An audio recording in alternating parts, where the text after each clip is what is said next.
क्यों बजावसी सूरे क्यों करे पहाड़ उड़सी तब कौन नजीक कौन दूर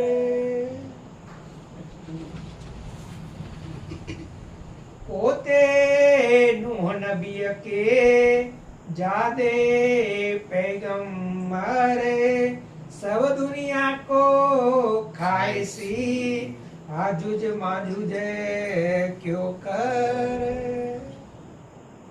હવે આની અંદર આજુજ માજુજનો એક વખત જાહેરી અર્થ તો જે ટીકામાં છે એ દુનિયાવાળા માટે છે, પણ ખરેખર ડીપની અંદર આજુજ માજુજનો વાતુની અર્થ જોવા જઈએ તો આ ચોપાઈથી શરૂઆત એટલે કરાય છે કે ભાઈ દુનિયાવાળાને બી પહેચાન થાય અને રૂહોને તો દિલ ભીતર થવાની જ છે, પણ શરૂઆત એટલે કે એની જાહેરી પહેચાન આલી છે કે પોતે નો નબી કે પોતે એટલે થર્ડ સ્ટેપ, છોકરાનું છોકરું, ધારો કે આનું છોકરું હોય એટલે એને આપણે હિન્દીમાં પોતા કહીએ, થર્ડ જનરેશન.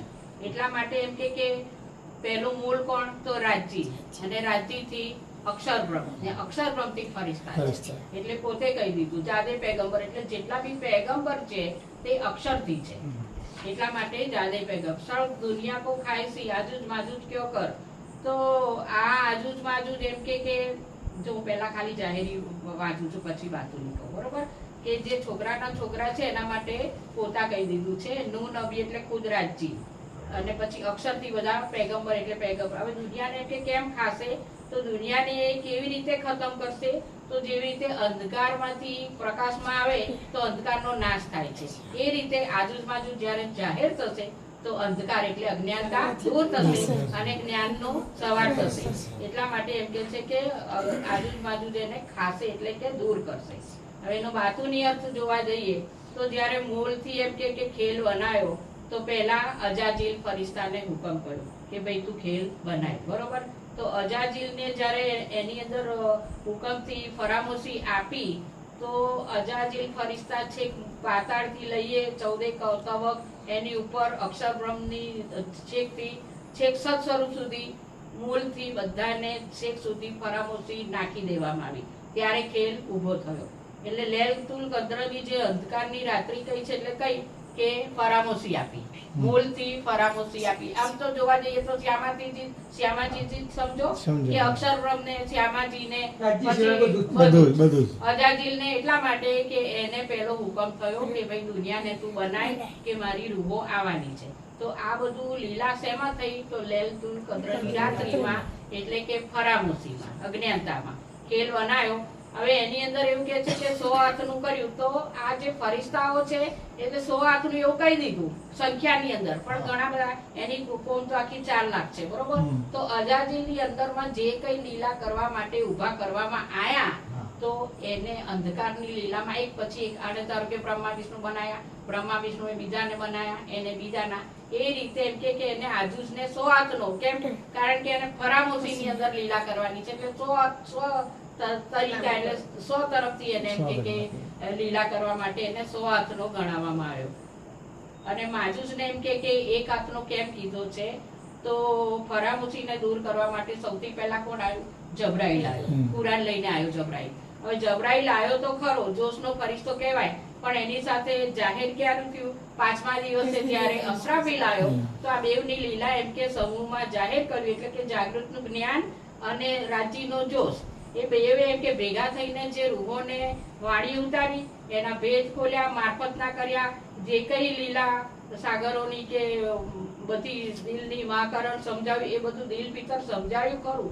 જાહેર એક જ દિવસે થયું 5મા દિવસે. તું હે તો सांस आती है, तू ना तो घर घर नहीं लगता, तू है तो डर नहीं. એ બે ફરિશ્તાઓની લીલા દ્વારા જાગૃતિનું કામ કરવામાં આવ્યું. હવે મારફત સાગરની ચોપાઈ છે કે ચોપાઈ પ્રકરણ નંબર 11 આમાં નથી એટલે ચાલશે. પ્રકરણ નંબર 11 મારફત સાગરનું છે. ચોપાઈ નંબર 2 દીવાલ કઈ અષ્ટઘાત કી ચાટે આજુજ માજુજ દાયમ, પીછે રહે જૈસી કાગજ સુબા દેખે ત્યોહી કાયમ.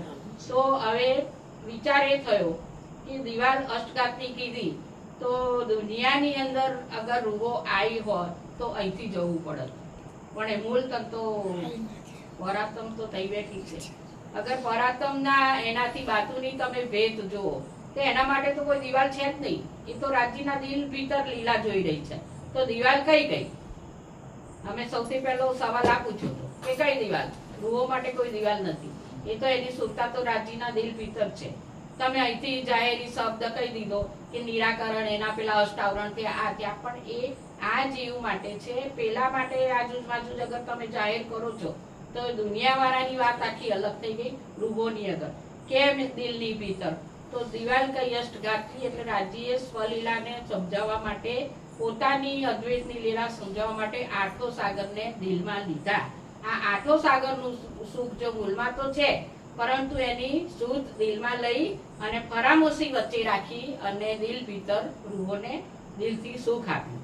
એટલે આ પછી આ બીજું ચાટે આજુજ માજુજ દાયમ, એટલે આ જે આજુજ માજુજ છે ફરામોશીની અંદર જાગૃતિ આપી, તો ચાટે એટલે એને સમજાવે છે.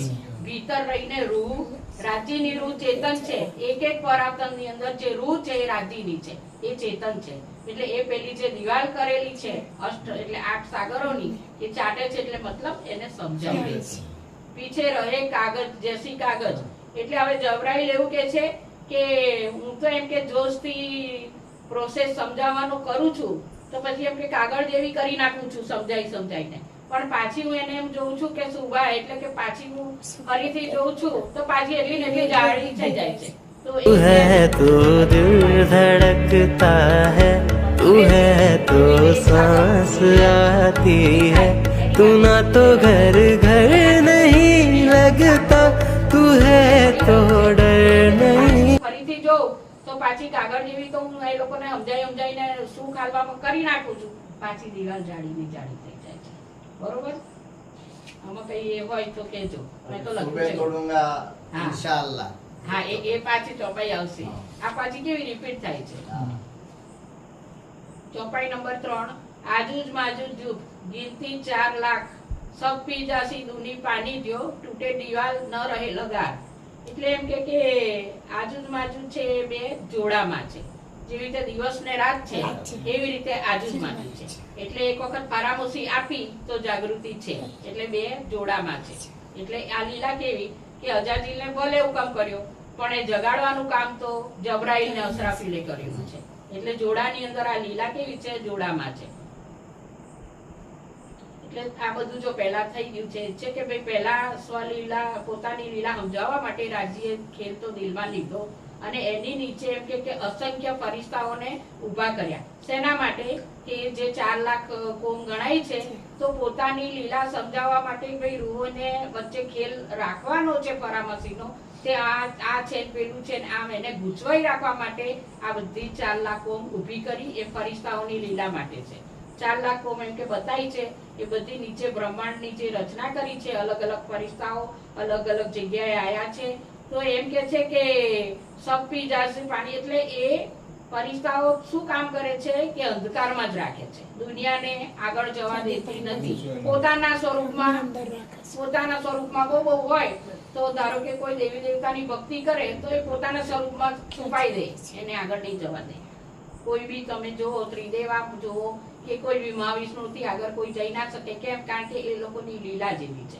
એટલે એમ કે છે કે સબ પી જાસી દૂની પાણીની જેમ એમ કે દુનિયાને આ લોકો ચાલુ. तू है तो दिल धड़कता है, तू है तो सांस आती है, तू ना तो घर घर नहीं लगता, तू है तो डर नहीं. સાબાકી દુની જીમી સબ ખાય કે તીર આસમાન ચલાવસી. એટલે હવે જ્યારે 5મો દિવસ આવ્યો તો એમ કે બસરી, મલકી, હકી 3 તો આવી ગઈ, પણ જાહેર ક્યારે થઈ? 5મા દિવસે. તો 3 ફોજા. તો હવે જબરાઈલ અસરાફીલની લીલા જાહેર કરવા માટે કઈ ફોજ આવી? તો 3 ફોજ, એટલે બસરી, મલકી, હકી 3 ફોજ એની આવી, જેને સવાર, બપોર, સાંજ 3 એ રીતે એમ કે લીલા કરીને બતાવી. એટલે 3 સુરત માટે કહી દીધું છે કે તુલા, તાબા, સાબા. આનો અર્થ છે ઉર્દુ ડિક્શનરીમાં પણ આ રીતનો જ છે. આ તુલા, તાબા, સાબા જે અલગ પાડ્યું છે એનો આખું બધું આ રીતનો જ છે, લીલા માટે જ છે, બસરી, મલકી, હકી માટે. તો એમ કે સવાર બપોર એટલે અંધકાર એમ કે એનું ઇલમ જે આવ્યું એ પરામોશીની અંદર આવ્યું તો ખરું, પણ પરાતમની દિલની અંદર જાગૃત કરવા માટે આ ત્રણેય સુરતે કામ કર્યું. બરોબર. દૂરની ચીમી સબ ખાય કે તીર ચલાવતી આસમાન, એટલે એક જબરાઈલ ફરિશ્તો એમ કે 14 લોકથી પરે નિરાકાર અક્ષરબ્રહ્મ યોગ માયા અને એનાથી બી 25 પક્ષની અંદર છે એક રાજીની મેરની નજરથી એક તીર ચાલશે એ રીતે એને અહીંયા બેઠા બેઠા અહીંયા કરી તમને પહેચાન કરાય. એક તીર ચલાવતી આસમાન, આટલા બધા અંધકારની અંદર આ રીતે તીર ચલાવીને આ 3 ફોજોનું કામ હતું અને ત્રણેય એક રાજીની મેર નજર એટલે અસરાફીલ, એક અસરાફીલની મેરથી જાગૃત બુદ્ધિના ફરિશ્તાએ તમને અહીંયા બેઠા બેઠા મૂળની પહેચાન કરાઈ. ચોપાઈ નંબર 5, बड़ा कया सब चीज से और आजुज 100 गज का चाटे दीवार अष्टघाट की, એટલે આ ફરી રિપીટ થાય છે. બરોબર. કહે સુબા તોડું ઇન્શાલ્લાહ, એટલે બડા કયા સબ ચીજ એટલે આ માજુજ માટે છે, એટલે અસરાફીલ બધી વસ્તુથી મોટો છે. જાગૃત બુદ્ધિનો ફરિશ્તો બધાથી મોટો છે. અને આજુ જેમ કે 100 ગજના એટલે અલગ અલગ રીતે એને લીલા કરી છે એટલે 100 ગજનો છે. ચાટે દિવાલ અષ્ટઘાતની એટલે આ બંને ફરિશ્તાઓએ જાગૃતનું જ્ઞાન આપી અને રાજ્યના દિલ ભીતરના જે આઠો સાગરનું છે બાતુની મેર એમ કે થયેલી છે એ એમ કે નિરંતર. હવે આ શું કરે છે, એકવાર આપીને પતિ નથી થતું, જ્યાં સુધી ખેલ ચાલે છે ત્યાં સુધી એનું નિરંતર સુખ આપવાનું કામ ચાલુ છે. ચાહે પરાતમ તઈ આગળ જાગૃત થઈ હોય કે ફરામોશીમાં, એ ઉઠી નથી. મૂળ મેલો એનો 12,000 નો મૂળ વિલાવામાંથી ઉઠ્યો નથી, તો દિલ ભીતર બી એને નિરંતર એનું સુખ ચાલુ છે. એ સુખ એમ કે એક આપે ત્યાં તો ફરીથી બીજું ઉપર એને મળી રહ્યું છે, તો દિલની સુખથી એ ભરપૂર છે. હવે આ લીલા કોણ કરે છે, તો અસરાફીલ ફરિશ્તા દ્વારા એની લીલા ચાલુ છે અને એની જોડે જોડાય છે કોણ, તો જોશ જબરાઈલ. એટલે એટલા માટે છે કે હા ના તોડું ઇન્સાન છે. એટલે ફરીથી એમ કે तू है तो दिल धड़कता है, तू है तो सांस आती है, तू ना तो घर घर नहीं लगता, तू है तो डर नहीं. જય અને રૂહો આજ હાલમાં બી લઈ રહી છે એના માટે કહ્યું છે. બરોબર. કશું કોઈ હોય તો મને અટકાવજો, કઈ બાકી રહ્યું હોય. હવે ચોપાઈ નંબર 6, कया और भी बड़ा सब चीजों से माजुज बड़ा गज एक, એટલે જ આવ્યું. तंग चश्मा चाटे दीवार को पीछे फेर कागज जैसी देख, એટલે એમ કે એક और भी કયા એટલે આ કોણ છે, જાગૃત બુદ્ધિનો ફરિશ્તો અસરાફીલ, એને માજુજ કીધું છે. બરોબર. હવે એ એમ કે તંગ ચશ્મા એટલે શું, તો તંગ ચશ્માનો આખો અર્થ આપણે બાતુની લઈએ તો રૂહોની આંખો બંધ છે, પરામોશી છે, પણ દિલ જાગૃત છે. તંગ ચશ્મા એટલે ટૂંકી દ્રષ્ટિ, એ આંખો બંધ છે, એ નથી જોઈ શકતી, ખેલની અંદર છે કે જે છે પરામોશી છે, પણ દિલ જાગૃત કરી દીધા છે. એટલા માટે તંગ ચશ્મા કીધું, ટૂંકી દ્રષ્ટિ, અંદર ને અંદર થી બહાર નથી નીકળતું. એનું જે કઈ સુખ લેવાય છે, બેવડાય છે, આ છે, ફરીથી ઉઠાડે છે, એને ઉઠવા નથી દેતી. કેમ કે એને પમ્પિંગ કરવાનું અંદરથી ચાલુ ને ચાલુ છે. એના માટે તંગ ચશ્મા શબ્દનો પ્રયોગ કર્યો છે. તંગ ચશ્મા ચાટે દિવાલ કો એટલે આઠો સાગર ની જે દિવાલ છે એને ફેર એમ કે ફેર પાછી પાછું જુએ છે તો કે છે પાછી કાગળ જેવી થઈ જાય, ફરીથી એને પૂરે છે. કારણ કે રાજજી જાગૃત છે, રૂહો કે શ્યામાજી જાગૃત નથી, એટલે કોઈને નવરું નથી પડવા દેતું. કેમ ફરામોશી નથી હતી મૂળની, કેમ કે એને દિલ ભીતર પૂર જ કરે છે, એનું સુખ આઠો સાગરનું નિરંતર પૂરાય છે. એટલા માટે છે કે ફરીથી એને જોવે તો પાછી કાગળ જેવી તો કરી નાખે છે જબરાઈલ ને અસરાફીલ, સમજાય ને પાછું ફરીથી એને પાછું એનું એ થઈ જાય. કારણ કે સ્વલીલા અદ્વૈત છે, તઈ કશી ખોટ નથી. પૂરું કરવા માંગે ફરિશ્તા ભલે અહીંના છે, પણ મૂળ દિલ તો રાજ્યનું છે ને, એટલે એમ કે કડી લઈને પાછું કરું પણ પાછું ભરાઈ જાય છે. જેસે થી तू है तो दिल धड़कता है, तू है तो सांस आती है, तू ना तो घर घर नहीं लगता. चौपाई नंबर 7, एक ही औलाद याफिस की बेटा नूर नबी का जे जो बाप कया तुर्कस्तान का देखे मिलाए कबीले, એટલે આ જાહેરી કહી દીધું કે નૂહ નબી એટલે ખુદ રાજજી અને અક્ષરબ્રહ્મ. યાફીસ એટલે અક્ષરબ્રહ્મ માટે વાપર્યું છે. એટલે આ બંનેનું સ્વરૂપ એક છે. એટલે સચ્ચિદાનંદ સ્વરૂપે બંને એક જ છે. પરમાત્માની ઓલાદ અને બેટા જે કઈ કે અલગ અલગ ભાષા વાપરેલી છે અહીંયા આગળ. બાપ કયા તુર્કસ્તાન કા, એટલે અક્ષરબ્રહ્મથી સિવાય મોટું કોઈ બીજું દુનિયામાં જાહેર થયું નથી, એટલે એને બાપ કહી દીધું છે. અને આ લીલા ક્યારે જાહેર થઈ? બસરી સુરત વખતે.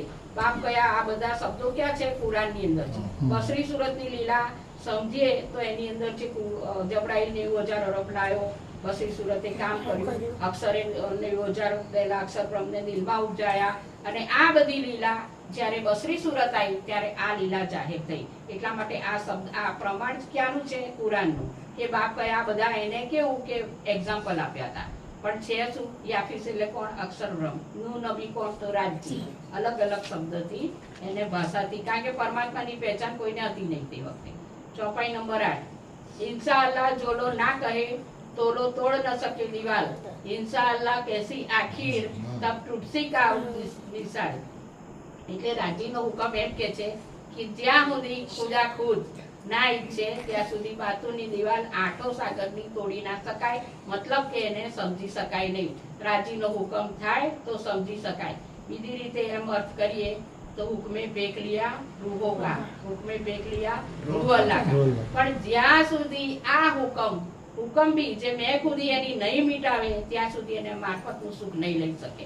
એટલા માટે કે છે કે દિલ પિતરનું સુખ લેવું હોય તો હુકમે પોતાની મેં હટાઈ એક સ્વરૂપ થાય તો એને મારફતની લીલા સમજાય. એટલે કે છે કે ઇન્સાન तू है तो दिल धड़कता है, तू है तो सांस आती है, तू ना तो घर घर नहीं लगता, तू है तो डर नहीं. ખાત જાત હે દુની કો ક્યો દેખે બાતુન બિગર.